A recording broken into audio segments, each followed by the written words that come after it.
Hello everyone, with the three ways we go live once a week, as you know, dear friends and strangers. Why? Because we love sharing wisdom, but also we love to create a space for self-expression for you all to be able to come live and to feel safe with us, to of course share your experience. I know it doesn't look so safe online because it's in front of everyone. The three ways.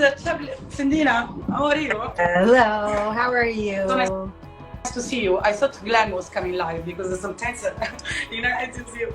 There he is. Hi, Glenn. Peace and love. Love Peace and and love. love. How are you, Dream Team? Doing great. Doing great. Look at you two shiny faces. Happy faces. Literally shiny. It's fresh coconut oil. You're so shiny, Sandy. Beautiful. Amazing. My makeup guy, my hair and makeup guy for years, because you know I did TV and I had a travel TV show and everything. Tyrone has become a really good friend. He's joined. I've seen him on this feed every once in a while. He must be horrified every time he sees me here. Why? Because my hair is wet, my skin is shiny, I got no makeup on, and I know he's my hair got out of business. Next time I want to wear any makeup, not even lipstick. So we are fresh like a rose. All right. And then the time after that, I'll wear a lot of makeup. Yeah. It also can be a bit of light, adding light. You already have the light, Sandy, so. Yeah. And it looks like it's warm is it warm in London today? Yeah. Very warm. I mean, at home is very warm, outside a bit less. Wow, it's such a switch, because here in New York, I'm looking out my windows, it's like almost dark. It's so rainy, like cloudy, dark, rainy. I love it, but it's such a contrast. Like I see the sun all around you, and I'm like, wow. Yeah, raining here too. It's raining. Yeah, raining in LA. Hey, wow. LA's had weather. Lately we've been having weather. At least every week it's been raining. It's like amazing. I love it. This never has happened here before, this consistently. So it's good. Yeah. Can I share a cute story about rain in LA? What? So I lived in LA for 3 years. Yeah. And my son was very small at the time. He was about 1.5 years when we moved there. So he would have no memory of rain in New York at all, really. So here we're living in LA. And now at this point, he's like 3. And it rains. It's the day it rained in LA. So I said, Bodhi, quick, let's run outside. So we run outside, we're dancing in the rain. And so then every time it would rain in LA, which is just a couple times a year, we would stop whatever we were doing. We'd run outside and we would dance in the rain. Well, then we moved back home to New York, and it was a rainy day. And he's like, Mom, let's go. I'm like, where are we going? He's like, we got to go dance. Yes, amazing. I love it. So we did. Amazing, Sandy. This is also my dream, to dance under the rain. I will do it all the time. Let's dive into something so we can catch some pretty deep stuff right in the beginning of our time together. And then maybe some people listening will come on and share this topic in their lives, because that would be really cool today. So I was thinking about this just before we got on our live today. There was that book, EMC Squared, from years ago, where it's all about that you don't see the things that are right in front of you in your life, the opportunities. Or one of their examples was, I was going to the market looking for a certain brand of green beans, and she goes, I never saw green beans in the market, but once I found where they were, I realized there was an entire section of green beans that I passed by every day in my life. You know, she has this thing where, right, look for an orange car. You never see orange cars. Now, all of a sudden, once you make a decision to look for orange cars, that's what you're going to notice every day in your life. And not just about changing your focus, but the illusions under the things that we don't see. So I'll give you my example of really where this hit home for me, and then it'll make more sense. Then you guys can share at a moment like this in your life. So I read this in a book, and I grew up, we weren't like poor I wasn't sleeping on my friend's couch, but we were, you know, a middle-class family, but my mom struggled to make ends meet. We didn't have anything extra in life. So sometimes my mom wouldn't be able to pay a bill, so our heat would be out for a day or two, then she'd pay it. But we had a nice house. We had everything we needed. And things that I wanted to buy for myself, I would do like a paper route. I'd mow people's lawns. So I had to buy the things I wanted for myself. But I grew up with this idea that money was always running out, that we didn't have enough, and that it was like, it was scarce, you know, or if I had money, I was always going to run out, because that pattern of watching my mom, you know, kind of make it, she had a challenge making ends meet back then. And within me, I always had that fear, like I'm one check away from the poorhouse. Or every time I got my paycheck from work, when I had a regular job, I was like, oh, thank God, another check, another week, I'm good. You know, I can relax now. But then I'm like, even though I knew I was getting a check in another week, I was still kind of, I didn't realize I had this pattern within me where I was always worried. And I always felt like I was broke, but my life had no evidence that I was. When I looked, I had everything I needed, even more. I had plenty of money to do the things I wanted to do. I had a good job. But my mindset was always stuck feeling it was going to run out. It was an illusion I carried. And that really robbed my joy. It took up a lot of space in my head until I understood that. I'm like, I'm not one check away from the poorhouse. There is enough, and I don't live anything like the way I grew up. But it was with me still, you know? So whether that's relationship-wise, job-wise, money-wise, all of us hold something like that. And that was a really big moment for me to let that go and to really look at it and understand where it came from and why I had it. And I think all of us have that in our lives in some fashion. So that's my story I was thinking about. Share one of yours, each one of you. Me, the opposite, guys. Unfortunately, for me, money never existed, but not because I'm really spoiled. I've never been spoiled. I promise you. As you know, my experience of life has been truly deep, and also a lot of suffering within myself because of critics and judgments and rules and everything. So, of course, being wealthy doesn't mean that you don't suffer. So we all go through suffering in life. It's not about money, of course.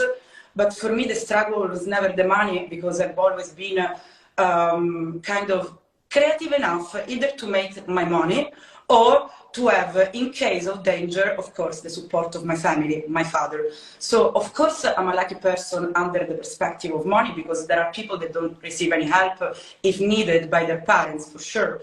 And this is a big luck. That's why I was also able to risk, to reinvent myself, of course.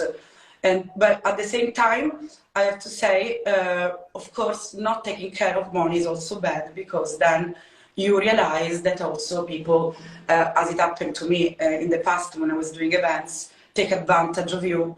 And of course, if you are able to do everything alone, people, instead of collaborating, they want to add their value and taking advantage of your power at the same time. So it is truly tricky for people, either suffering for money or not suffering for money, not thinking of money at all. It's tricky in both situations, because in both cases, I believe we should take care of money as energy, not as a material piece of paper. So to invest them properly, to spend them properly, for love, most of all, to invest in good things. That's my opinion. So where was your illusion, and how did you overcome your illusion? My illusion was that money were not important, so I was overspending, investing in things where I didn't have to invest because it was taken for granted. So in the past, mostly my phase of events, I was basically criticized by my family instead of supporting my big projects. They were saying, you spent too much. They were my money, of course, because I was making them, and then I was reinvesting mine. But they were also very, so my weak point was not to give value to money. And I don't agree with my family, but at the same time, I had to take care of this energy a bit more to feel less used in many cases. Are you still reacting to that? I did. I did, but not anymore, I think. I don't know.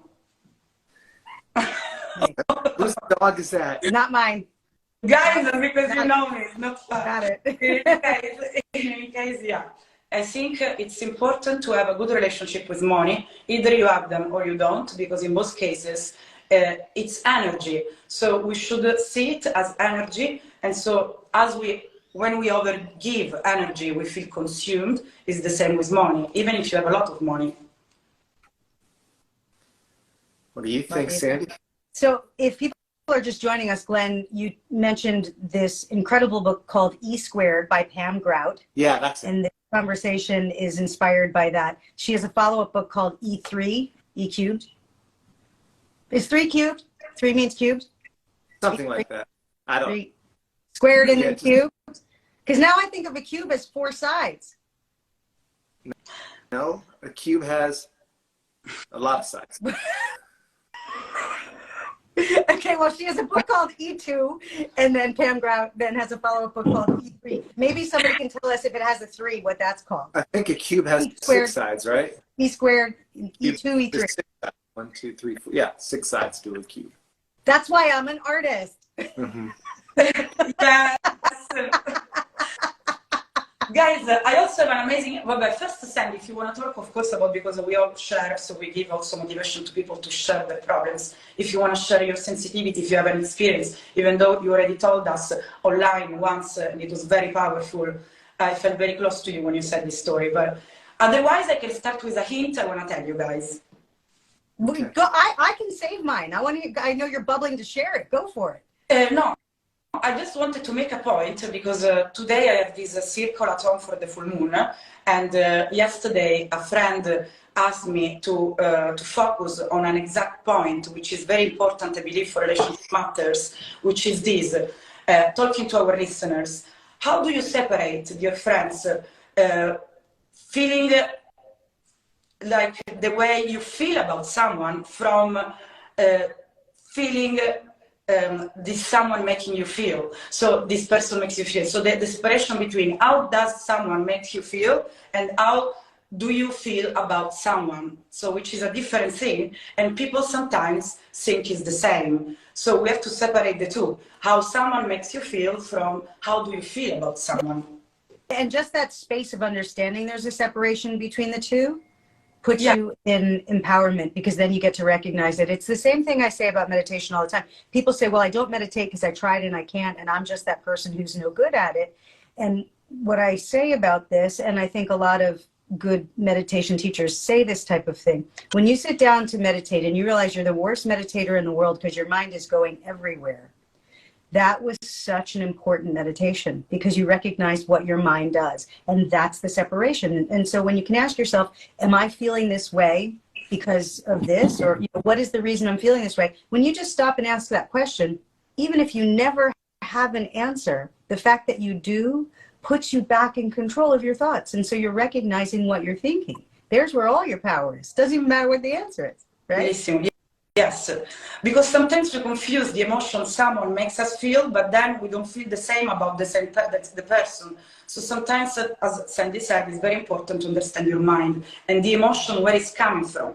Because we can admire someone funny, super maybe intelligent, all the beautiful adjectives we can imagine, but then this person doesn't make us feel good. So it's important to understand this for people, because people get lost within connection instead of feeling, of course, connected truly. So it's important to realize this, and many people are suffering for this lack of emotional intelligence. Well, anytime we have a belief that somebody can make us feel anything, we're already missing a few pieces of the emotional intelligence, because it's not possible. Yeah. It's not possible for anybody to make us feel anything. Last night, my son, who I love more than my own life, was being a complete jerk. And I just like put the kibosh immediately, and I, put my mother foot down, and I was like, dude, this ends right here. You will not treat your mother that way. But the point of that is, I very much did not like his behavior, and I love him more than anything. I didn't like his behavior, but at no point did I change how I feel about me? Did I change how I feel? Nor did I change how I feel about him. My preference is I like a different behavior, but it didn't make me mad, right? You see what I'm saying? I was still fine. I was still fine. When you stay grounded like that, that's great.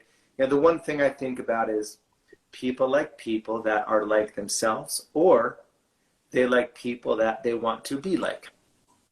That's generally how it runs. And when you meet somebody, either they are like you, so you like them because of that, or you like the way they are, you want to be like them, and that's why you like them. But it's easy to get a little bit lost in that second part when we want to be around people who we want to be like, because it's easy to get stars in your eyes with someone over that and kind of miss the whole picture, but there is in a relationship, what you said, Francesca, there is a time where, do I like them because I really like them, or I just like the way they make me feel? Exactly. And there's nothing wrong with being around somebody who is positive and fun and loving and caring, but is it reciprocated? Because nobody doesn't like to be given attention to and to be treated nice, but that's not enough to make an equal relationship.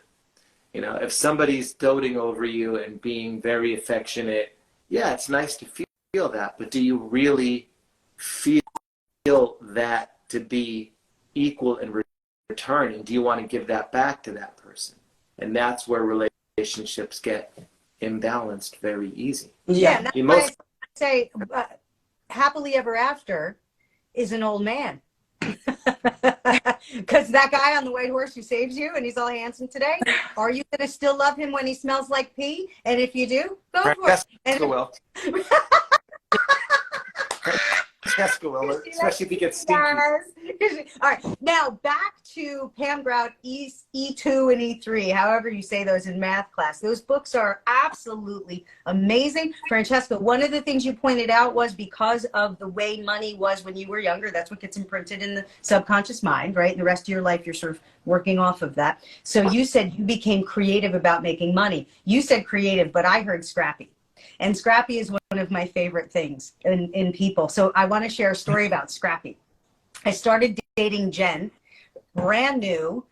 So we had gone to the gym, and then she comes back over my place, and I'd gone to the bathroom first, sort of washed my face and put my hair up because I had long hair at the time. Because I had long hair till I got a pretty girl, then I cut it off. I got her hooked, and then I cut it off. Anyway, when I pulled the hair tie out, it broke. So I put it in the garbage because I have like 1,000 of those, black hair ties, right? The rubbery. So anyway, then Jen goes in the bathroom. I'm making a smoothie or something. And later that afternoon, I had to go to the bathroom again because I finished my smoothie. And so I went in the bathroom, and the hook where you would put a towel on the back of the door had a hair tie that had been tied back together. You ever break a rubber band and tie it back together? The hair tie had been tied back together. So I realized she went in the bathroom after I did, needed a hair tie, saw the broken hair tie on the top of the garbage, picked it up, tied it back together, used it, and saved it.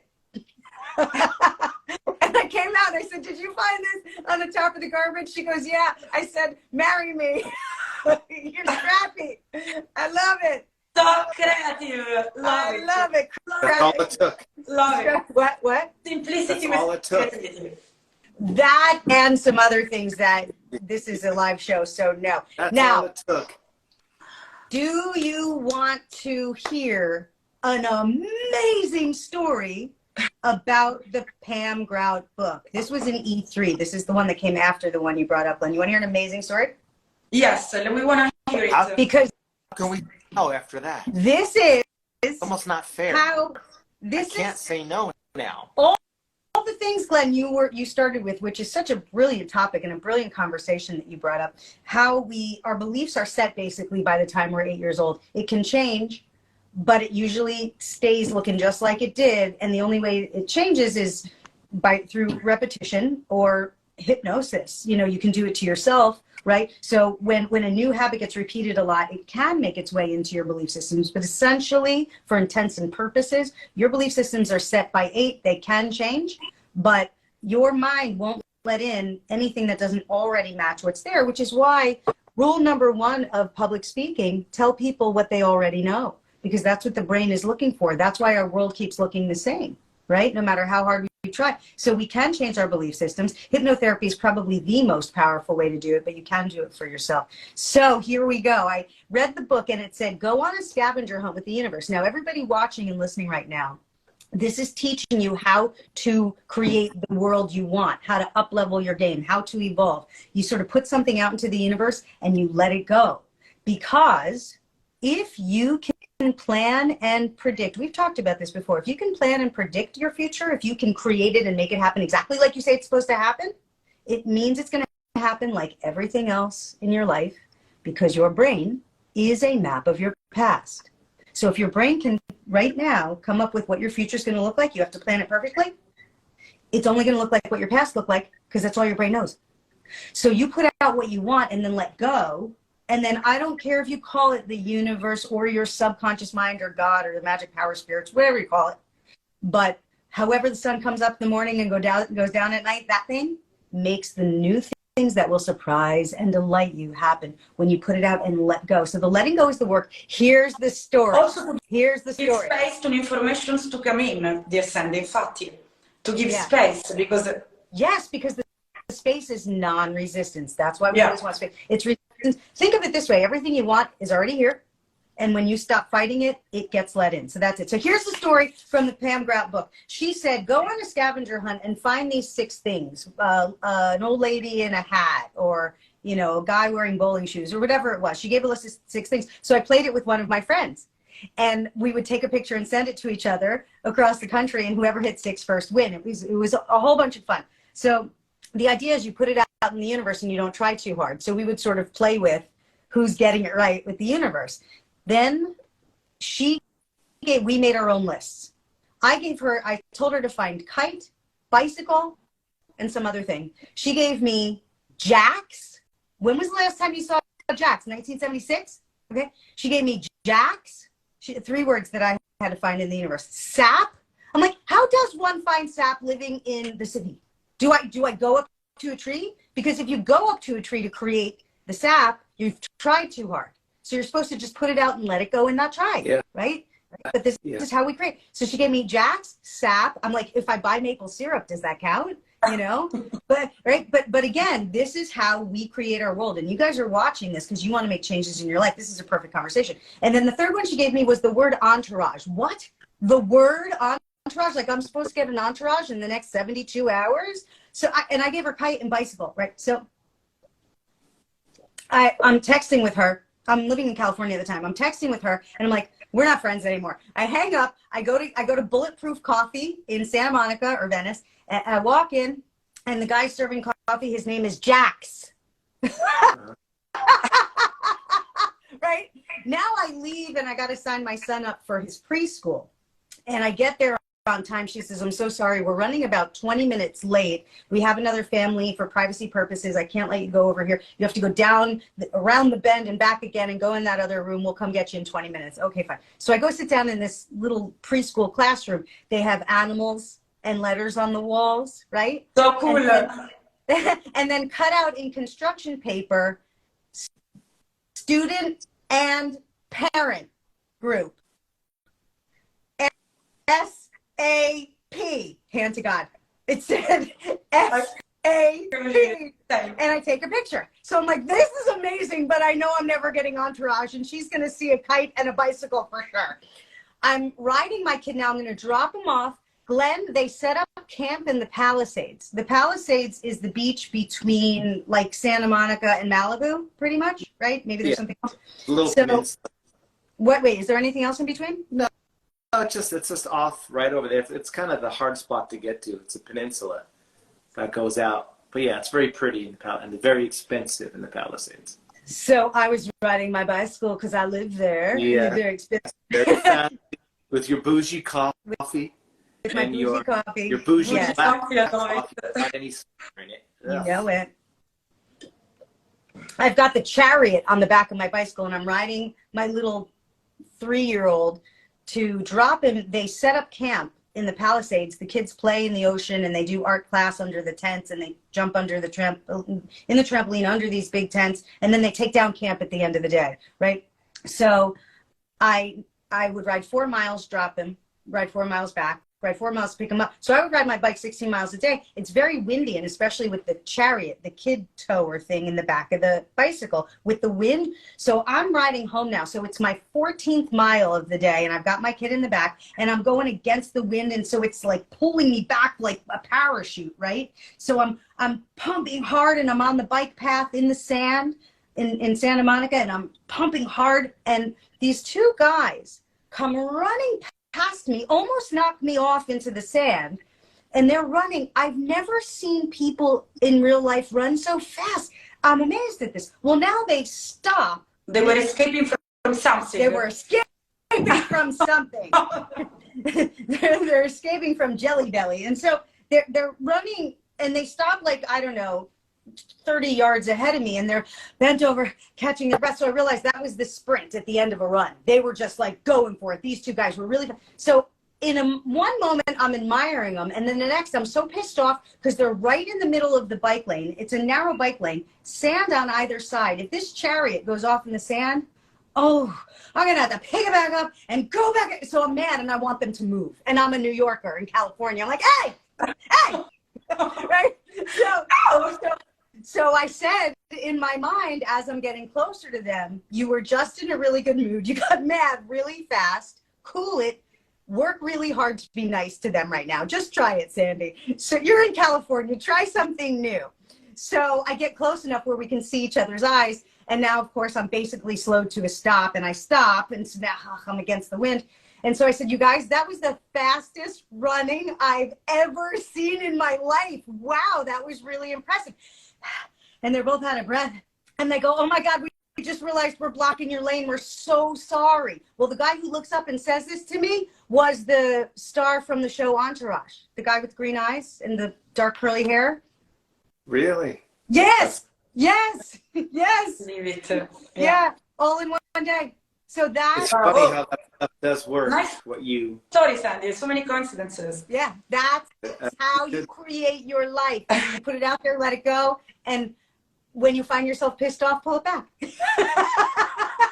Is that that comment? Is that from Flocka? Is that you, Flocka? Are you with us still? To let go. If you are, you should come on and say hello, and be really uncomfortable, and give us an update, because I know you don't like sharing publicly.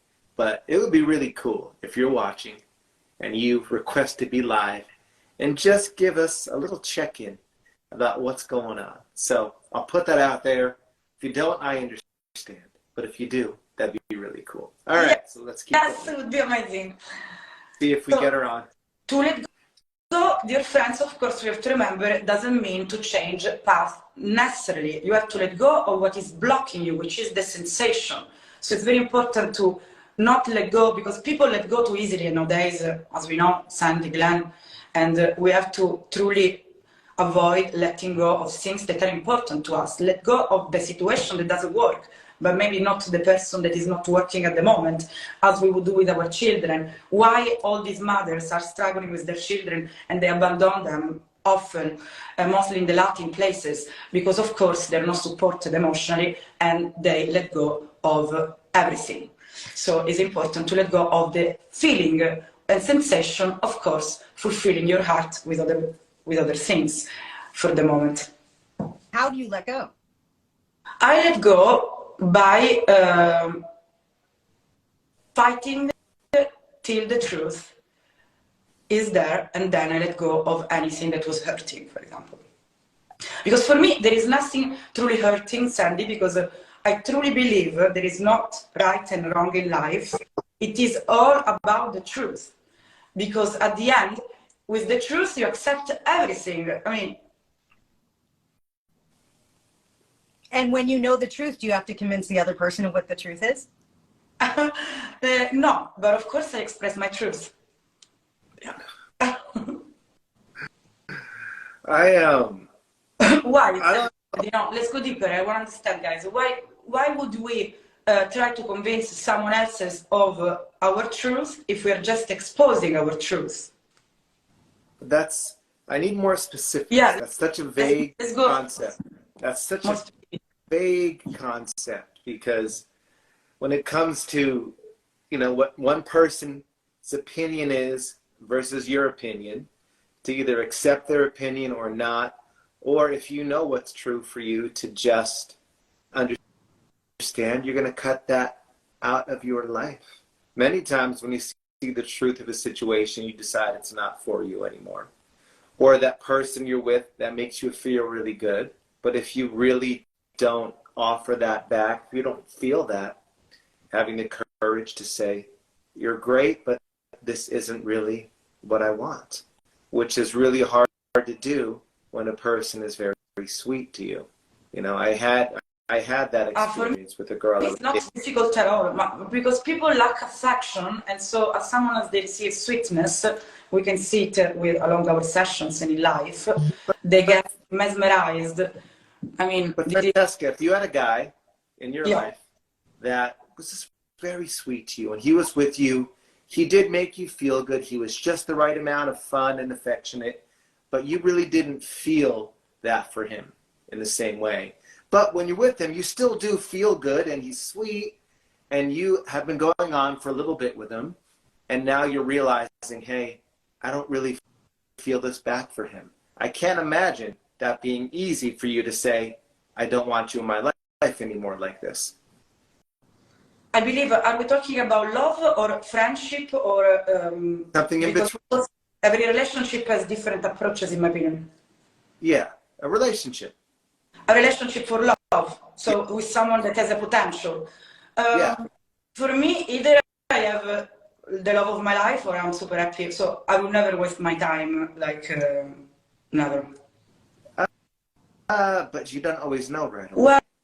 Well, we don't know right away, but if after 3 years you recognize that doesn't have long-term potential, because there is not this, because of course the fire of the beginning, then it transforms with different things. So it's not about this even. It is about, do I see you as my husband, father of my children, and building together energy, whatever it is, yes or no?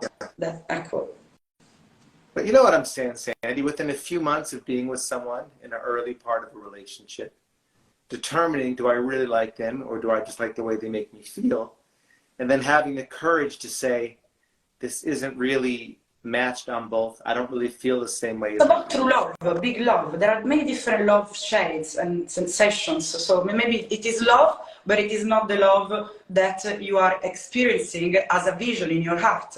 So that's why we should never take for granted love, and that's why we have to fight for what we desire in general as a feeling, sensation, vision. You know, when somebody takes a pregnancy test, they say you can't get a false positive, but you can get a false negative. So if you take a pregnancy test and it says negative, you could still be pregnant, right? You can get a false negative. But supposedly they say, if it says you're positive, there's no mistake, you're positive. If it picks up on pregnancy, you are. So it could miss it, but if it picks up. So the reason I bring that up is because I am a firm believer that very early, like even sometimes the first day, like the first date, very early, if it's not right, you know it. That's like the positive pregnancy. If the relationship is not right, you usually know within the first day. If it's going to be the very right one, that might take some time, right? So it might feel pretty right. So that's sort of a false negative, right? It might feel pretty right. And then later you're like, well, you're pretty good, but maybe not the one. But if it's going to not be the one, you're going to know that really fast. Does that make sense? Yeah. I don't think always. Makes sense. Because you could meet someone that has so much potential for a relationship, but because of your own resistance, your own fears that you may not be in touch with, that you don't let yourself experience what that person could be like in your life. I've talked to a few people this week that have, one girl, she's like, I had 2 really good relationships, but she goes, I sabotaged them both. They were great guys, but I wasn't ready to sabotage. I think I agree with you when you know you're sabotaging. I'll say it more simply. Yeah. If you see a red flag in the beginning, it's wrong, period. If you see a red flag, it's wrong, and I don't go back on that. I'm so firm on that. It's a true red flag, unless it's something that you're putting up out of fear and resistance. Right. That's really a red flag. Right. So and then it comes down to what is a red flag. Are you sure it's a red flag? Okay, we can yes. see the right red flag if you know whom you are. So at the moment we are realizing what we are, how we can love, which kind of love we have within us, which kind of love we're able to give and to receive. Be ready to receive love. So timing again, but also know yourself. That's why with the Museum of Love, guys, I'm doing these sessions about love to discover who you are, because that's when you can fall in love, because you can meet the perfect person for you. But if you don't know who you are, as Glenn said, your fears and blocks will, of course, not help the connection to grow. So what you're both saying is you have to be clear before you enter into a relationship, or else you're not going to see clearly once you're there. By the way, Flocka said that she's noticing her thoughts throughout the day, and I wanted to pull that up, because that is what we were talking about. The whole chunk of our entire conversation earlier is about recognizing what am I just thinking about and who am I really, right? Who am I really? And if you feel good about your thoughts, it means you're aligned with your inner being. And if you don't feel good about your thoughts, it means your inner being is seeing it differently, because your inner being is always going to come from compassion. So if you don't like your thoughts, and if you don't like someone you're looking at, you don't like what you think about someone you're looking at, your inner being is seeing it differently. Is Jackie drinking iced coffee? And I'm afraid to ask her what's in that iced coffee. Probably nothing. She's like bland and blah. But here we go. I like this. Misleading a person isn't fair to either of you. Distance can give you some perspective. There is a lot of misleading, and it can be for the right reasons. The reasons of not wanting to hurt someone if you know they like you more than you like them, or it's not balanced. It's hard to tell somebody, this isn't the relationship I'm looking for, knowing that you're going to hurt someone. That's not an easy thing to do. It's the fair thing to do. It's the right thing to do. But it's not easy to have those conversations and be open with someone. I'll make it really easy, Glenn. If somebody said to me, Sandy, I stayed with you a year too long. I stayed with you 3 days too long because I didn't want to hurt your feelings. I would say to them, don't flatter yourself. My feelings are my business. Get out of here. Why did you waste all your time? Don't try to save my feelings. That sounds great in theory. All these things sound great in theory, but when you're one-on-one in that situation, it's very, very different. It's like watching a game show.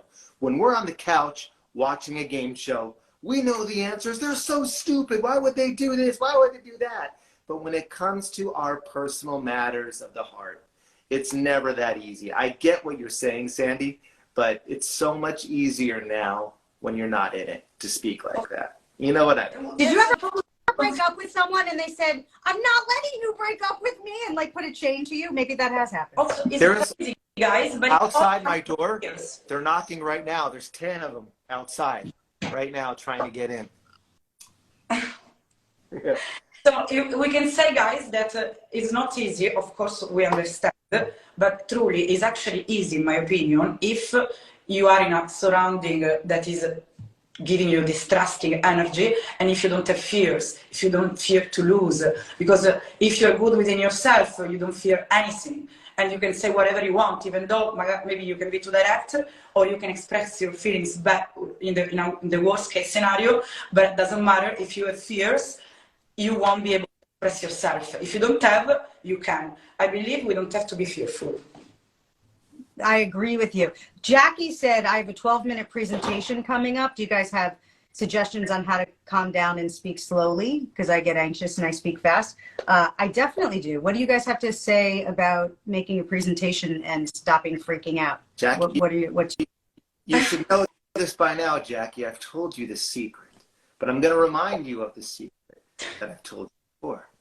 Anytime you give a presentation to a class, you only give that presentation to one person and one person only. Pick one person in the back of the room, present to them, and that's it. You don't take everybody else in, because you're giving the presentation to one person with 30 other. You're giving it one time to 30 different people. You're giving it to one person 30 times. I don't know the right way to say that, but you just focus on the one, and that's all you focus on. And then all of a sudden, it gets much easier. Good, really good. Francesca, what's your advice on cooling it when you're public speaking? My advice for public speaking is to truly believe in what you say. And I think the trick to truly catch the attention of people as we are sharing something important for us is not to memorize too much. Like, of course, I was doing during my podcast at the beginning. I was memorizing everything. I was forgetting few words. But of course, because I'm a foreign person, I wanted to express my opinion in a perfect way. But then at the end, so less focus on perfection, more on words coming from your heart, because that's when you touch people's minds and heart. So not focusing on perfection and not memorizing too much, but truly feeling the moment and expressing yourself. So believing in what you say. I love what both of you guys said. That's really good. I hope everybody paid attention to that, because if you have issues with public speaking or even just, presentations at work or at school, Glenn, you said talk to one person. Make that person not the one in the suit who gives you a grade or a paycheck. Yeah. Make it a different person. Yes. And Francesca, you said be authentic. Yeah. I have said in teaching public speaking, which is up there with my favorite stuff to teach people, I've said that authenticity is bulletproof. It makes you bulletproof in your public speaking.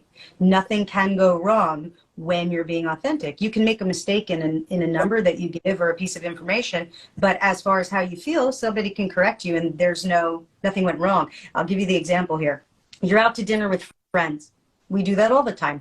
So you're in a group of 4 or 5 friends and you're telling a story because you ran into some guy from high school, right? So you say, it was Tuesday, I was walking down 42nd, wait a minute, it couldn't have been Tuesday because I was at work on Tuesday. You know what, maybe it was Thursday? Anyway, it was Thursday and I was walking down, I passed the police station, so was that 42nd or 41st? I was in Times Square and I'm walking, it was last week. Pause. What? That's my point. It was Tuesday, it was Thursday. I was in Times Square. I wasn't in Times Square. That's my point. That's my point. That was on purpose, and I'll tell you the point I was making. What? When we talk that with you wanted friends, to confuse Glenn? When we talk with friends, we don't go, oh crap, I messed up. It wasn't Tuesday, it was Thursday. You just fix it. And Glenn, you so badly wanted to correct me. Did you shift my own personal level of confidence at all when you corrected me? Truly cares. Even I remember myself, which is of course for successful people, we're not saying anything, but we're saying that yes, I was giving, of course, my hypnotic dinners with my English, that of course is very Italian at the same time, and Glenn thought, Francesca, I'm sure you can do this with your language. So yes, Glenn, I can. I was going to take you. I was making a point that when you mess up in conversation with friends, you don't go, darn it, I messed up, nobody's gonna like me here. You don't do that. And even Glenn, when you, as my friend at this dinner table, corrected me, he said, you're not making sense, right? I was doing it on purpose. I still never went, oh gosh, Glenn doesn't like me. Or maybe you don't, but I still don't care. But also, he knows how to say it, Glenn, of course, because no, he totally jumped on me, but I still know that it's like, what? Glenn is really interested. All I receive from that is that Glenn is really interested in what I have to say. So he's being honest and letting me know that if you can give it to me in a way that I can receive it. That was the whole point I was making. So let's go back to what is the advice? What is the advice on public speaking? Even when somebody says you massively just failed, like Len just did to me, still. I'm just trying to process this lesson that you're trying to give. You know what? We have a few hundred people watching right now. I want one person to write in a comment and just let me know that they understood where I was going with that. Nobody understood where you were going with I'm that. going to say, That I'm epic going to say fail. it again in English. It was an epic fail, but that's okay. When, and still, I have confidence in my public speaking because thank you, Jennifer, who said I get it. Oh, I know Jennifer. She also went to HMI. I love you, Jennifer. Jennifer, that was the worst thing I ever heard. Because you weren't listening. So I'm going to say it again. Here it is from the beginning. Here it is. Thank you. Another. I totally go. And she even called me girlfriend. I got you, She's girlfriend. just Now, being nice. Glenn, if you want to understand, put on your listening cap, and I'm going to say it again. Okay. When we are with friends and we mess up a name or a date or a location, we don't get upset and say, "Oh no, I messed up." We just love it and go on. And we don't even remember where we stuttered. We're just telling a story authentically. So why not just say that? Because we have to go deep, Glennino. We have to go. Why not just say that? Because words don't teach. Only life experience teaches. And now you just had an experience. We just showed the people that I can have an epic fail and still I don't fall. Or if I fall, I just get back up. You can pounce on me, Glenn, and I'll just tickle your armpits. I could have saved like the world. No, I'm not going to just tickle your armpits. I'm going to pull one hair at a time. Right out of it. Right out of it. Every time you bounce on me. Oh, Francesca, did you understand the point? Amore, another example is that when we talk authentic, less focusing on perfection, when we receive a question, we will answer in a magnificent way.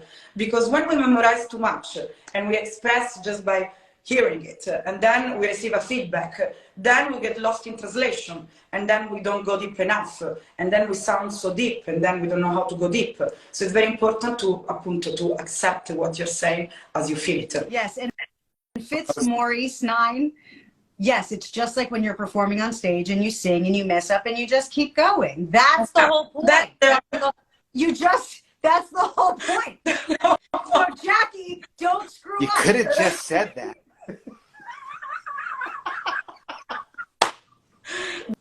Just like that.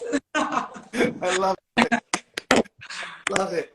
So also, when I was doing a lot of music, if I would be playing guitar solo, one of the best tips from the great jazz masters, if you hit a bad note, you hit it twice in a row. That way it doesn't sound like a mistake. You make a mistake, you repeat it. Now it's not a mistake. And the audience accepts it.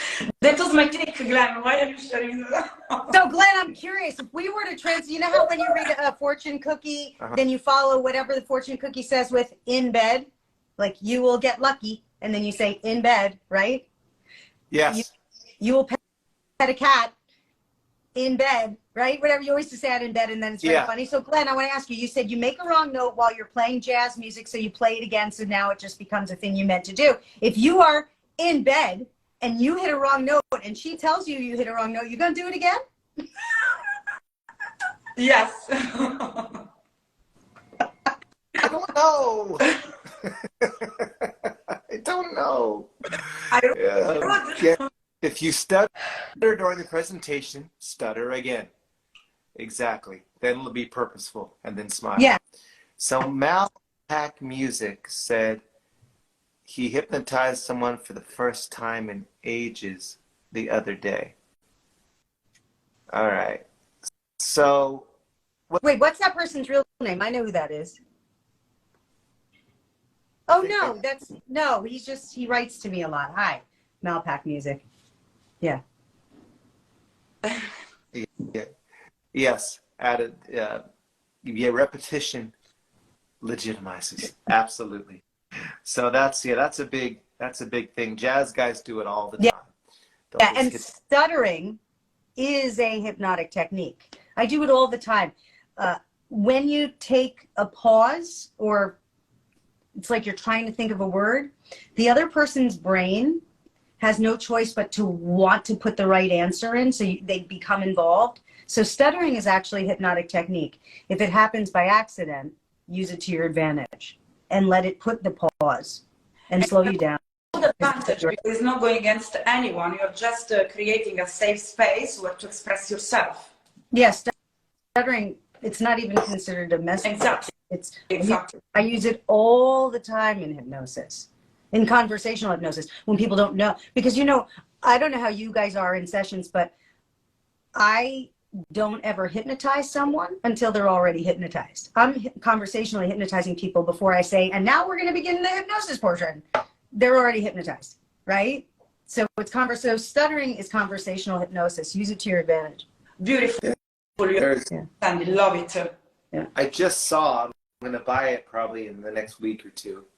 Somebody released a bunch of original sessions from Milton Erickson, and they're subtitled because the audio is not so good. And I'm really excited to watch those because that would be so cool. I watched one of them, and it was just so amazing to watch him talk to people and to watch him work and how he just plays. You know Milton Erickson, right? Yes, please send me a link to that. Please send me a link to that. Okay. Yes. Yeah, he's so good. He was doing this one thing where he's sitting next to a girl on the couch, and he kind of holds her hand, and he goes, "Are your eyes open?" And she goes, "Yes." He goes, "Are you sure?" And then so good. And then he goes, "Are you in trance?" She goes, "No." He goes, "Are you sure?" And even me watching, I'm like, maybe I don't know. It was so masterful and perfect. Oh my gosh. I'll send you the link to it. I was blown away. So I'm so excited to watch those and learn more of his pacing patterns. They're so good. Yes, because all right, Jackie, let us know how you do in public speaking. My alarm is going to go off in 2 minutes because I have somebody coming in exactly at 1, so I'll have a few more minutes. Is there any kind of wrap up you guys wanted to do before I? No, that guys, it's incredible how the distraction, as people get distracted, and they love being distracted because it's an hypnotic moment for them to, of course, to feel less present, and to, of course, it's not a healthy hypnotic sensation, because I believe distraction doesn't bring you present and doesn't bring you depth most of the times, but it's very hypnotic, the distraction, the induction, the smell. So we have to find distractions that are good for us. I like it. All right, let's call it another Thursday, because I have my group also at 10:30 that I go get to do after this. And remember, everybody who's watching and listening, life isn't something you have to do. It's something you get. Right in the middle of my parting words. Stating, life isn't something you have to do. It's something you get to do. And so everything that you do today, it's stuff you get to do. And that makes it fun. And that makes it a gift. Don't think of anything like you have to do it. Think of all the things that you get to do. And then your life becomes fun again. Yeah. And let's focus less on what it could be, as we can see in many scenarios of relationship matters, and let's focus more on what it can be. That's very important too. Awesome. We'll see everybody in a week. Same time, same bat time, that channel. Love you guys. Love you guys. It was so much fun. All right. Bye-bye. Baci. And nice to meet you too, Fitzmaurice Knight. Bye.